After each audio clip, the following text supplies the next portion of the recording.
Good morning dear students. हम बात कर रहे थे राजस्थान की भूमि विधियाँ। इसमें हम राजस्थान भू राजस्व अधिनियम पढ़ रहे थे।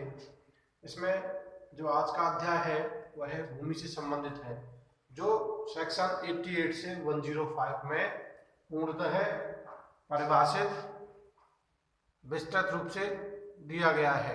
इसको हम अगर समझने का प्रयास करते हैं तो कुछ सेक्शंस मैंने जो सामने लिखी है उनके जो शॉर्ट टाइटल लिखे वो जरा एक बार हम अध्ययन करेंगे। सबसे पहले अगर देखें तो धारा 88 निकल के आती है, तो उसमें कहा है समस्त सड़कें आदि तथा समस्त भूमियां जो दूसरों की संपत्ति नहीं है राज्य की होंगी। 89 में कहा है कि खनिज, खाने, पत्थर, मत्स्य क्षेत्र अधिकार धारा 89 के तहत बताया गया है। 90 में कहा है समस्त भूमि का लगान देने पर किसका दायित्व है, ये धारा 90 बताती है। इसी क्रम में जब 90A और 90B जो बहुत चर्चित रहते हैं सेक्शंस, कृषि भूमि का गैर कृषि प्रयोजनों में NDA और 90B भूमि के अधिकारों का पर्यावसन और कुछ अधिकार उनके सीमित हो जाते हैं। 91 भूमि पर अनाधिकृत कब्जे के बारे में बात करती है। 92 विशेष प्रयोजनों के लिए भूमि रखी गई है। 93 में चारागाहों के लिए भूमि की बात की गई है। 94 में जो वनों की उपज है उनसे संबंधित प्रावधानों का वर्णन है। 95 में आबादी का विकास कैसे कैसे होगा। 96 प्रीमियम की दरें कौन तय करेगा। 97 में आबादी भूमि का नीलामी कैसे की जाएगी। 98 में घर का कूड़ा करकट जो डालने की भूमि है उससे संबंधित प्रावधानों के बारे में है। धारा 99 गाँव के भवन निर्माण और उनका नियमन का अधिकार किसका होगा ये बताती है। धारा 100 भूमि का बेचान के बारे में संबंधित है। धारा 101 कृषि उपयोग हेतु भूमि का आवंटन किया गया है। धारा 102 में विशेष शर्तों के अधीन भूमि का आवंटन है। धारा 103 में भूमि और आबादी भूमि की परिभाषा है। 104 में स्थानीय अधिकारियों की शक्तियां, कुछ रेवेन्यू ऑफिसर्स होते हैं उनकी शक्तियों का प्रयोग करेंगे।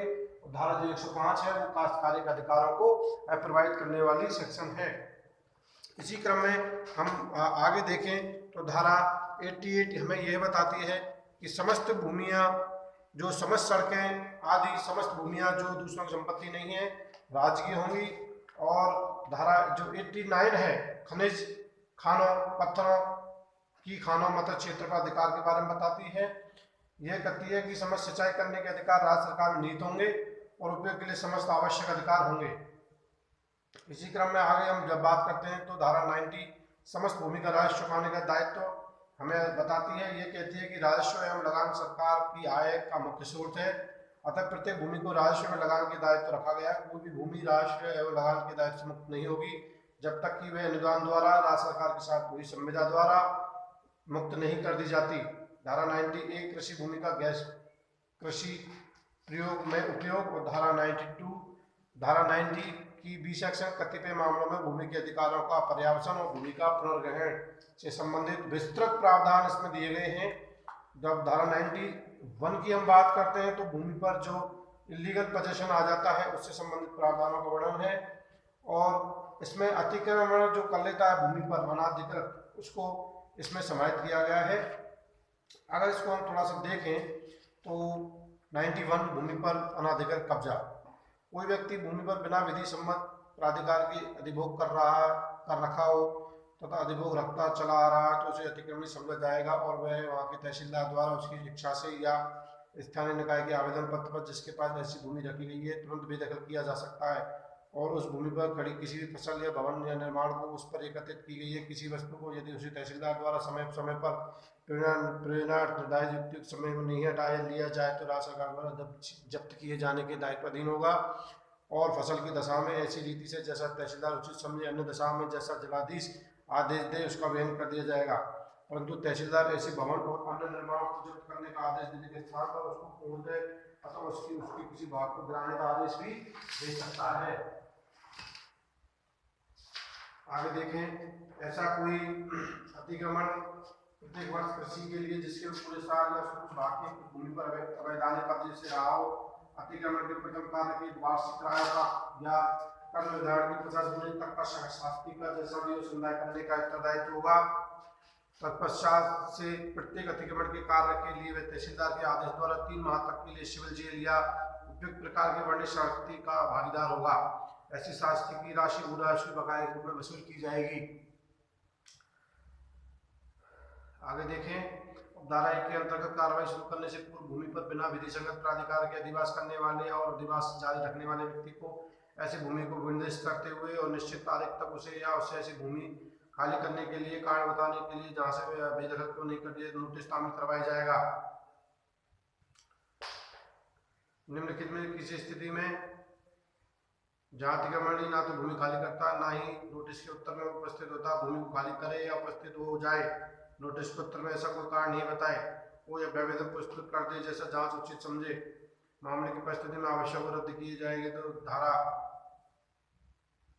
91 के क्लॉज बी के अधीन मामलों में जब तक अतिक्रमणकारी भूमि की 1 सप्ताह के समय में खाली करने का आश्वासन नहीं दे, इतने समय में खाली नहीं कर दे, तहसीलदार ऐसी भूमि से अतिक्रमणी को हटाने की आज्ञा देगा और वहां उसे हटाएगा और हटाने के लिए किसी व्यक्ति को प्रतिनियुक्त करेगा और उसका कब्जा ले लेगा। यदि तहसीलदार अथवा इस प्रकार प्रतिनियुक्त किए गए व्यक्ति का ऐसी भूमि पर कब्जा करने में विरोध किया जाए तो बाधा डालेगी। तहसीलदार उस पर क्षेत्र मजिस्ट्रेट को आवेदन करेगा और ऐसा मजिस्ट्रेट तहसीलदार भूमि सौंपने के दायित्वाधीन होगा। धारा 92 विशेष प्रयोजनों के लिए भूमि जब रखी जाती है तो ऐसे प्रयोजनों में जिलाधीश को कतिपय विशेष प्रयोजनों में भूमि रखने का अधिकार प्रदान करती है। पशुओं के लिए, निःशुल्क चारागाह के लिए, वन आरक्षण के लिए, आबादी का विकास करने के लिए, सार्वजनिक एवं स्थानीय निकाय के प्रयोजनों के लिए। आगे जब हम धारा 93 देखते हैं, चारागाहों के लिए भूमि की विनियमन के बारे में बात करती है। इसमें हमें बताया गया है कि चारागाह की भूमि पर चलने का अधिकार केवल उस गाँव के पशुओं को ही है जिसके लिए ऐसी भूमि अलग रखी गई है और उसका विनियमन राज्य सरकार द्वारा बनाए गए नियमों के अधीन किया जाएगा। धारा 94 में वनों की उपज का विनियमन प्रबंधन नियंत्रण करने की शक्ति है। धारा 94 के बाद जब 95 हम देखते हैं तो आबादी का विकास आता है। आबादी का विकास से संबंधित धारा 95, इसमें यह बताया गया है कि आबादी के विकास के लिए अलग से रखी हुई जमीनों के आरक्षण के लिए निचुल भूमियां और इस प्रकार अलग से रखी गई जमीनों के आवंटन के लिए ऐसी भूमियों के संबंध में की जाने वाली अदायगियों की एवं ऐसे आवंटन के अधिकार की घोषणा के लिए है। प्रीमियम की अदायगी, कोई भी व्यक्ति प्रीमियम की अदायगी किए बिना आबादी भूमि क्षेत्र की भूमि को अधिवासित नहीं कर सकेगा। धारा 96 में प्रीमियम की दर जिलाधीश निश्चित करेगा। धारा 96 राज्य सरकार राजकीय राजपत्र में विज्ञप्ति द्वारा आबादी क्षेत्र में स्थित नजूल एवं अन्य भूमियों की प्रीमियम की दर निश्चित करेगी और समय समय पर उसमें परिवर्तन कर सकेगी। इस प्रकार की गई दरें इस अधिनियम के अंतर्गत बनाए गए नियमों के अनुसार भूमि की मौके की कीमत को ध्यान में रखते हुए निश्चित की जाएंगी और उसी गाँव के कस्बों, शहरों, भिन्न क्षेत्रों के लिए भिन्न दरें निश्चित की जाएंगी। धारा 97 आबादी भूमि की नीलाम। आबादी क्षेत्र के एक ही भूभाग के लिए एक से अधिक आवेदन होने के समस्त मामलों में वह भूमि सार्वजनिक नीलाम द्वारा ऊंची बोली पर लगाकर बेच दी जाएगी, परंतु जिलाधीश को अभिलिखित कारणों से ऊंची बोली को अस्वीकार करने का छूट है। विद्यमान भवनों के पास की भूमि को छोटी पट्टियों के उपखंड अधिकारी की पूर्व अनुमति से धारा 96 की धारा 1 व 2 के अंतर्गत निश्चित दरों पर ही दी जाएगी, जो की दरें जैसा कि जिलाधीश द्वारा तय की गई थी। 97 3 इस बात की धारा के अंतर्गत किए गए नीलाम का विनिमय राज्य सरकार द्वारा इस संबंध में बनाए गए नियमों के द्वारा किया जाएगा। धारा 98 जब हम बात करते हैं तो घर के कूड़े करकट डालने के लिए जो चारा इकट्ठे करने के लिए दी गई है उसकी भूमि से संबंधित है। स्वास्थ्य और सुरक्षा की दृष्टि से घर का कूड़ा करकट, गोबर, बरसात की गंदगी, खाद अन्य गाँव के कस्बे से दूर रखे गए इकट्ठा की अपेक्षा की जाती है। इसी को दृष्टि में रखते हुए धारा मुक्त भूमि के बारे में प्रावधान किया गया है। धारा 98 उपखंड अधिकारी राज्य सरकार द्वारा बनाए नियमों के बिना किसी प्रीमियम और किराए की ऐसी भूमि की आवंटित कर सकेगा। 99 जो है किसी गांव में भवन निर्माण विनियमन करने का अधिकार है। राज्य सरकार इस नियम के अंतर्गत बनाए गए नियमों के अधीन ऐसे गाँव कस्बों जिनके लिए कोई स्थानीय निकाय स्थापित नहीं किया गया मकानों अन्य भवनों के निर्माण संधारण करने के लिए विस्तार विनियमन कर सकेगी। धारा 100 औद्योगिक तथा विकास क्षेत्रों में भूमि का बेचा राज्य सरकार औद्योगिक तथा व्यापारिक क्षेत्रों में भूमि के विकास का नियमन करने के लिए नियम बना सकती है। जहां कहीं भी आवश्यकता हो भूमि पर वार्षिक लगान लगा सकती है। धारा 102 सरकार की कृषि के अतिरिक्त अन्य प्रयोजनों के लिए विशेष शर्तों के लिए भूमि। इस अधिनियम में इससे पूर्व किसी बात की होती हुई राज्य सरकार को किसी उद्योग प्रयोजनों के लिए सार्वजनिक उपयोगिता के लिए प्रयोजनों के लिए शर्तों पर जो है उचित समय भूमि आवंटन करने का अधिकार होगा। सार्वजनिक प्रयोजन जो होंगे ग्रामीण क्षेत्रों में युवा क्लब की स्थापना होगी, शाला महाविद्यालय का निर्माण होगा, अस्पताल का निर्माण होगा, धर्मशाला का निर्माण होगा।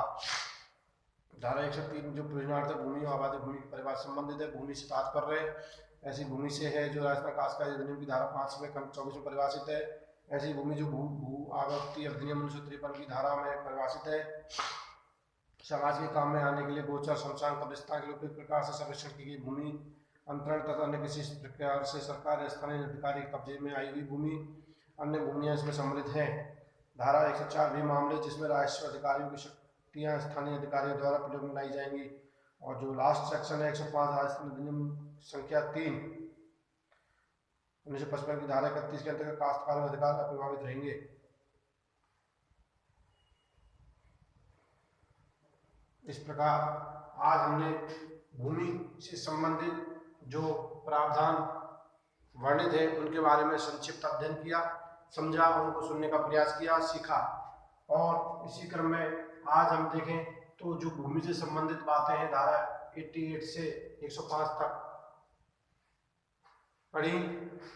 जैसे मैंने लिखा बोर्ड पे, धारा 88 में समझ सकते हैं भूमि जो किसी की नहीं है, राज्य की है। खनिज, खदान, मत्स्य क्षेत्राधिकार राज्य के हैं। समस्त भूमियों को लगान देने का दायित्व है। भूमि पर आधे का कब्जा 91 है जो ट्रेसपासर है, इसमें से ये सेक्शन इंपॉर्टेंट है। एक सेक्शन इंपॉर्टेंट सामने निकल के आती है। और इन सेक्शन जो विशिष्ट प्रयोजनों के लिए भूमि रखी गई है, चारागाहों के लिए भूमि रखी गई है, वनों की उपज के लिए भूमि रखी गई है। इस प्रकार ये आपका भूमि से संबंधित जो सेक्शन है आज हमने पढ़ी।